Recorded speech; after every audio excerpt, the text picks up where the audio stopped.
What's going on, everybody? Welcome back to Knives of the Round Table. My name's Marco, and today we're going to be taking a look at the Spyderco Smock.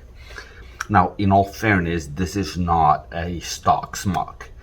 The original Smock had carbon fiber scales on both sides of this, but if you've followed my channel for any length of time, you know that I like a heavier knife. I don't like lightness is not something that I'm looking for. I like heft on my knives. So I had these scales ordered from Meton Boss. Let me see if I can find his. Yeah, this guy, Meton Boss. He makes a whole bunch of scales for Spyderco knives and for Benchmade knives, and they fit perfectly. So I do recommend them. So it's not a stock Smock, but I think that most of the review still applies. The Smock is one of those knives that when I started collecting knives did not appeal to me. First of all, the blade shapes on Spyderco, they've always looked a little weird to me. Maybe it's the spider hole or whatever, but they've never appealed to me aesthetically. Now my taste in knives has evolved a little bit, and because originally I didn't like kind of sheep's foot blades, and I've grown to really like them. And some of my favorite knives have sheep's foot blades. Kind of like the Evo, those kinds of knives. So I finally decided to take a look at the Smock and see what all the fuss was about. You know, there's a lot of talk about the Smock, and it's one of the knives that most people will customize. So I wanted to take a look and see what the fuzz was about. So let me give you a tour of the knife. What you have here, it comes in a bunch of different blades, as Spyderco many times does. This version I have is a 30V blade. It's a sheep's foot blade with a hollow grind. Let me see if I can, because the grind is really nice. There you go. It's very nice. I like the grind quite a bit. I like when you can see the grind lines on my knives. You've got kind of, it looks like hand rub satin. I don't know if it's hand rub, but it's satin flats going in that direction on the flats, and then you've got the grind lines for the hollow grind. It's made in the Taichung, Taiwan, which they make a lot of the very nice Spydercos there in the Taiwan factory. But this one is kind of a strange one, because it's you can see it's kind of a button lock, right? It's got a button, but all the button does, I don't know if you can see, is there's a liner on the clip side of the knife, and all the button does is it pushes the liner away. So there's a company that does that for the traditional pair 2 and pair 3, where you've got the liner, and what that company does is they create a scale that has a button, and the button just pushes the liner away. So instead of you having to push the liner itself, you push a button that pushes the liner away.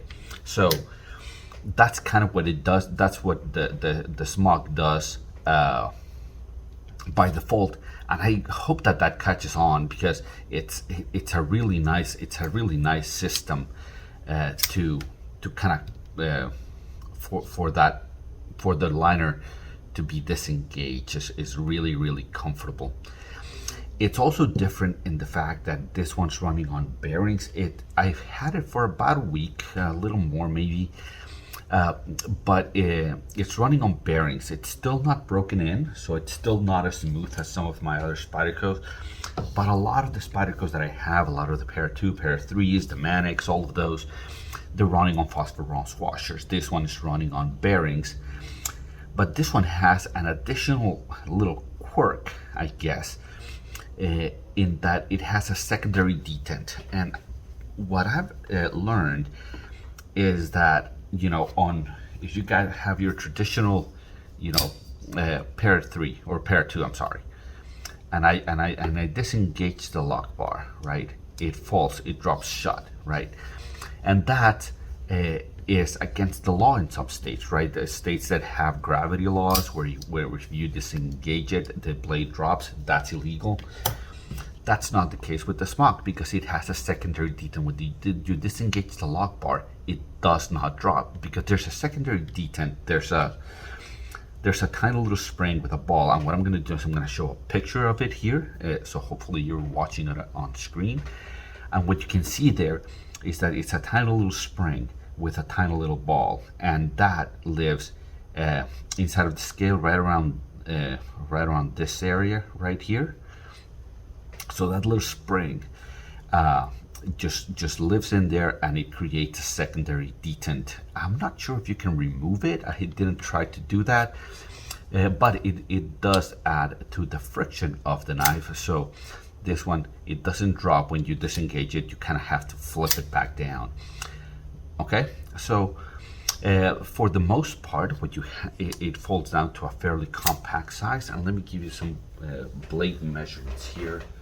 If I can find my ruler. What you have here is just shy of 3.5 inches, a little bit shorter than 3.5 inches. Pretty good size for a knife. I consider this a full-size knife. But let me give you some size comparisons for you to take a look. So it's brethren, right? That is a pair of 3, right? I mean, I keep calling it a pair of 3. It's a pair of 2. That is a pair of 3. Okay, so it is it's a little shorter than the pair of 2. It is shallower, but you know, just about the same blade length. Maybe a little more blade length on the pair of 2, because of this kind of elongated choil that it has. It does work as a finger choil, but it is a sharpening choil. Thank you, Spyderco. It's one of the only Spyderco knives I know of that has a sharpening choil. As you can see, these do not. Now, you know, if we compare it to the Benchmade bug outs, it's larger, thicker, wider. It in every dimension it's longer than the bug out, but because it folds down to such a compact size, I would say that the carry is more comparable to the bug out than it is to any of the paramilitaries. Like if I showed you the end pocket version of the knife, right? I think it's closer to a carry of something like this than it is something like that. The carry profile is just much bigger on the pair of 2. So those are your size comparisons. So let's get started with some of the stuff that we talking up in our review. And the first thing I want to talk about is ergonomics. And the ergonomics on this knife are very good. The only thing that bugs me is that in my hands, in the way that I want to hold the knife, the pocket clip becomes kind of a hot spot. It's right in the way. It's right where I want to where I want to grip the knife. So the pocket clip on in this version of the knife, it's in the way. You see the way the pair 2 falls in my hand, the clip kind of falls in the hollow of my hand. It's a little bit of a taller handle, so the clip is not a hot spot for me on the pair 2, but on the Smock it is, and it's kind of a shame because other than that, the knife really fits my hand perfectly. My index finger falls in this first finger groove, then I've got this kind of elongated groove for my next 2 fingers, and then this last piece just kind of locks the knife in place. It feels very secure in my hands. Now you can choke up on it like this. It's kind of strange because you have kind of an elongated spot right here for your finger to land. So you could just go here, but you could also choke all the way up to here. Now this is kind of uncomfortable for me to have a finger in the finger choil and another finger on the landing spot here. So I would say that this is another way that you could do it. The choil is big enough if you want to get closer to your cutting. So ergonomics on this, generally decent, generally okay. The pocket clip is a hot spot for me. The jimping is very comfortable. It's not aggressive, but I think it's very effective on this one. It's really very good. Now let's talk about the action, and the action is kind of unique because it's a flipper. As you can see right here, it has a flipper tab, but the flipper tab does not extend past the scales. So in Nick Shabaz's lingo, you do not get a pocket pecker. You know, when it's riding in your pants, you know, it doesn't peck anything you have in your pocket. So it carries really very well. And it's actually a very effective flipper tab. It's really easy to flip the knife out. Now, you can do the reverse flick from Spyderco, and you can do a thumb flip if I can manage that. I can't, yeah. And you can do a thumb flip. Obviously, you can roll it out. I think the action is really good, and I think it's gonna break in really nicely, such that I can. Right now it feels a tad bit gritty, but I think that the action is good. The hole, you know, for middle finger flicking, it's a tad bit small. As you can see, this is a pair of 3. The hole to deploy the pair of 3 is much prominent than it is on the Smock. So I would say that the primary means of deployment for this knife is via the flipper tab. I think that's what most people will use, unless you have kind of, you know, some medium to smaller hands. Then you might be able to do the reverse finger flip. It's not hard. It's a little bit tighter. You know, the hole is smaller and it kind of dips into the scale, as you can see right there. So I think that the flipper tab is probably a better way of doing it. I would say that the action is good. I don't think you're gonna be bothered by it. It's not a drop shot because it's designed not to drop, as you can see. But I think it's smooth enough and it's snappy enough that I would say that it's a good action. It's a decent action. Now, fit and finish. Now, like I said, this is one of the Taiwan Spydercos, and as such, it's usually one of their better made. It's one of the factories that puts out a better product. Like I said, the action, the fit and finish is really good. But what I really think it excels at is this hollow grind that they have here. The grind lines that you see, it came really sharp out of the box. I wanna, you know, it has a pretty large secondary bevel. Usually you see it a little bit smaller on Spyderco knives. But what I want to do is I want to put a mirror edge on that secondary bevel. I really want to put a mirror edge on that secondary bevel. I just want to wait until it's a little duller before I sharpen it. I don't want to just sharpen for sake of sharpening. But I think that the fit and finish on this one's really good. I replaced the scales. Oh, and one thing that I did do, and I need to show you, is when you order from this guy from Meton Boss, the scales for the Spyderco Smock have 2 options. One with the lanyard hole for the lanyard tube, and one without. So as you can see here, I've gotten rid of the lanyard tube. I don't like the lanyard tube of Spyderco. I don't like the fact that that it's hard to get it in and out, and for the most part, I don't use lanyards on my knives. So if I don't have a need for the lanyard and they give me a chance to just kind of plug it, then that's what I did. But removing the scales, disassembling this knife was much easier than some of the other knives that I've changed the scales on, like the pair 2, the pair 3, the Mannix. Those are a pain in the ass to change. This one was a fairly pleasant experience. This one was very easy to do, and I think that speaks to the quality. When you can disassemble a knife and put it back together without any problems, it shows a little bit of the tolerances and the capability of the knife maker to really do it. It's centered. no blade play. The action is great. So I would say that, you know, probably some of the best fit and finish that I've ever seen on a Spyderco. And like I said, the from Taichung, Taiwan is usually the case. Grievances. My airing of grievances. Oh, hold on. Cutting action. Cutting's really good.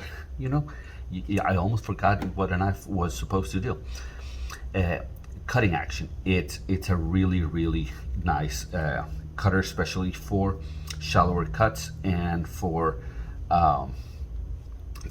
utility cuts. You have a sheep's foot blade that is really, it comes down to a really nice thin edge because of the hollow grind. As you can see, the tip is really pokey, it's really pointy. It's not a heavy duty tip. Do not be prying with this one. I don't think it'll survive. But what you have is, let me see if I can show you a blade thickness comparison here. What you have is, it's a little bit thinner than what you get. See right there. It's a little bit thinner than what you get on a Para 2. So you get a thinner blade than a Para 2. Now it's kind of deceptive because this one, the flat carries about 50% of the way down. So it's not as slicey as a Para 2, but because it's thinner and it goes to a hollow grind, especially shallow and utility cuts are really good. And a sheep's foot blade is a really good slicing tool. Again, it's not in the realm of a bug out. It has a really thin blade, but I would say that this one is very slicey, and it's a little bit heavier duty is what I would say. Not for prying because of the hollow grind on the tip, but because of the thickness of the blade, and it carries about 50% of the way down. This one feels really solid. I would say that, you know, it's a little bit weird when I talk about cutting, because my cutting needs on my everyday life are not heavy duty. They're mostly light duty, so almost any knife will do, and this one obviously will obviously do. So airing of grievances.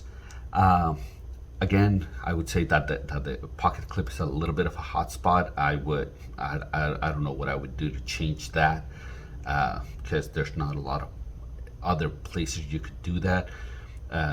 So I'm not sure you can do that. One thing that I did that I don't like is that for whatever reason, the button to push the liner out of the way, it's not centered in the hole. And it wasn't centered in the original scales either. It's not a matter of the scales, it's a matter of where the button is. I don't know if they couldn't push it. It feels like it should go that way a little bit, right? It tickles my OCD to see something like that.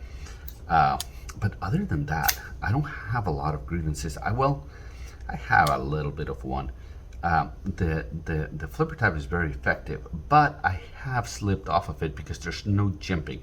I would have liked to see just a tiny little bit of jimping there to make the flipping a little bit more reliable. It's not unreliable by any means, but I think that having a little bit of jimping along this corner would have done the knife some really good service. Well, guys, again, the scales are not stock. They're from Meton Boss, and he's not a sponsor of the channel. He probably doesn't know I exist. But you know, if go check them out. They were really easy to install. They were shipped quickly. He has a bunch of different options, and I do recommend the Smock. I think other than the Mannix, the Smock would kind of become my second most recommended Spyderco knives. I think it's a better option than the Para 2 or the Para 3, at least in my opinion. This is just a really good knife, and I've enjoyed carrying it. Guys, if you've liked it, if you enjoyed it, if you think I earned it, then like and subscribe. And until I see you at the next one, take care.